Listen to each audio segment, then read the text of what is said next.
আসসালামু আলাইকুম প্রিয় দর্শক, মেহেদি টকের পক্ষ থেকে আপনাদের জানাই শুভেচ্ছা স্বাগতম। দর্শক, আজকে আমরা এমন একটি গুরুত্বপূর্ণ বিষয় নিয়ে আপনাদের সামনে হাজির হয়েছি। আর সেটি হচ্ছে যুক্তরাজ্য থেকে প্রায় 10,000 বাংলাদেশিকে চলে আসতেছে। এটা আমাদের জন্য খুবই মারাত্মক হয়ে যাবে, কিন্তু বাধ্যতামূলক যে চলে আসতেছে তারই প্রমাণ হচ্ছে যে একটা চুক্তি হয়েছে, সেই চুক্তির বলেই কিন্তু ওরা পাঠিয়ে দেবে। যারাই অ্যাসাইলাম চেয়েছে তাদের 5% কিন্তু ওরা গ্রান্টেড করেছে, আর বাকি 95% রিজেক্ট করেছে। যাদের রিজেক্ট করেছে তাদেরকে কিন্তু বাংলাদেশে চলে আসতে বাধ্য হবেন।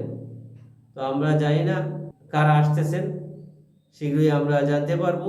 ইতিমধ্যে অন্যান্য দেশে যুক্তরাজ্য থেকে 26,000 অভিবাসীদেরকে ফের পাঠিয়েছে। এখন হচ্ছে বাংলাদেশের পালা। তো আমরা যেহেতু ব্রিটিশ গণমাধ্যমে এই নিউজগুলা করেছি, সেই হিসাবে তাদের কাছ থেকে আমরা সংগ্রহ করেছি। আমি এসবিসি নিউজের পক্ষ থেকেও কিন্তু আমাদের কাছে একটা নিউজ ইতিমধ্যে চলে আসছে, যে নিউজটি করেছেন মাহমুদুল হাসান। তো আমরা সেই নিউজটি দেখব। তো দর্শক, আমাদের সঙ্গে থাকে, আমরা বাকি অংশগুলো কিছুক্ষণের মধ্যে আমরা আলোচনায় চলে আসব। The United Kingdom is sending back 10,000 Bangladeshis. As the asylum application was rejected, Mahmudullah Hassan on behalf of SBC News. About 11,000 Bangladeshi students went to the UK on travel or work visas last year. There they applied for asylum to live. Only 5% of their applications for initial asylum in the country are granted. The remaining 10,000 Bangladeshi applications have been rejected by the UK immigration authorities. The UK will now send these asylum seekers whose applications have been rejected back to Bangladesh. These Bangladeshi citizens will be sent back to the country under the UK-Bangladesh fast-track return agreement. News: The Telegraph. The UK signed a new deal with Bangladesh this week to make it easier to deport illegal Bangladeshi migrants. UK Illegal Immigration Minister Michael Tomlinson signed a fast-track return agreement with Bangladesh.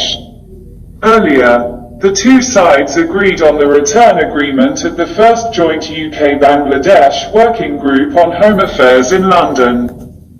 Both countries are strongly committed to mutual partnership as well as cooperation in economic, cultural and social matters.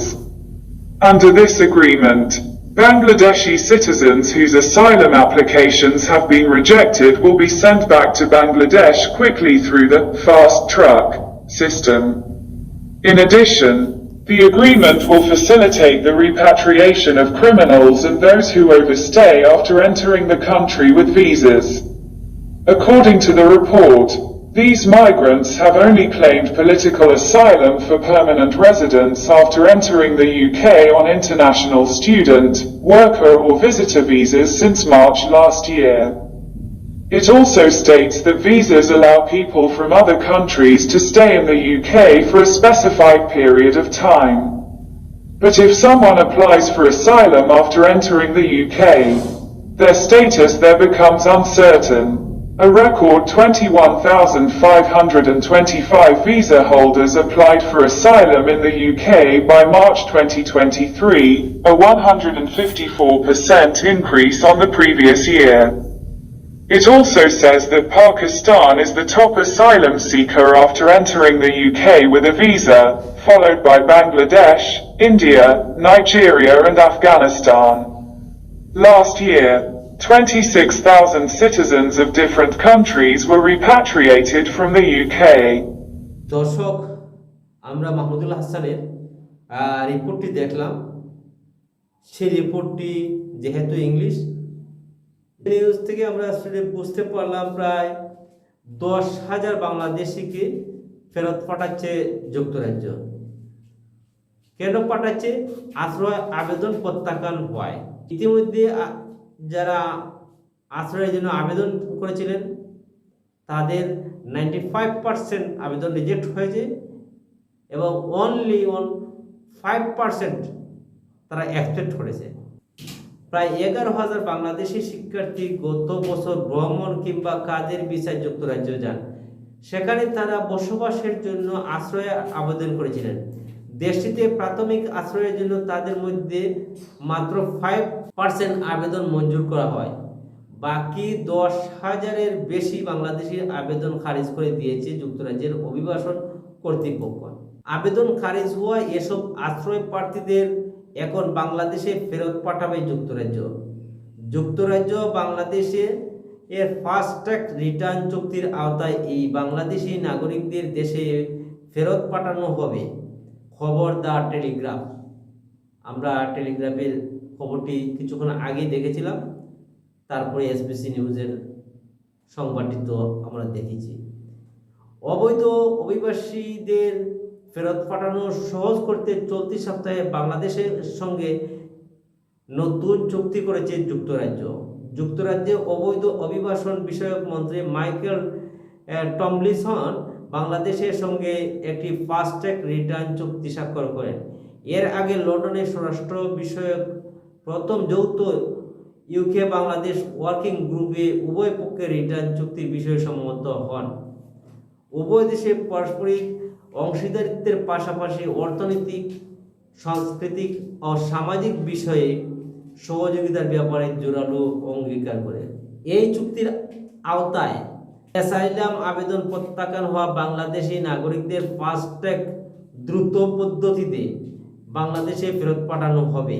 এছাড়াও যারা অপরাধী ও visa নিয়ে দেশটিতে প্রবেশের পর বাড়তি সময় থেকেছেন তাদেরও ফেরত পাঠানো সহজ করে তিনি।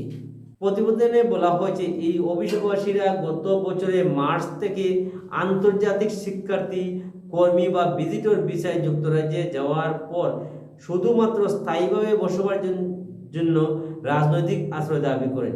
এতে আরও বলা হয় ভিসা একটি নির্দিষ্ট সময়ের জন্য অন্য দেশের মানুষকে যুক্তরাজ্যে থাকার অনুমতি দেয়।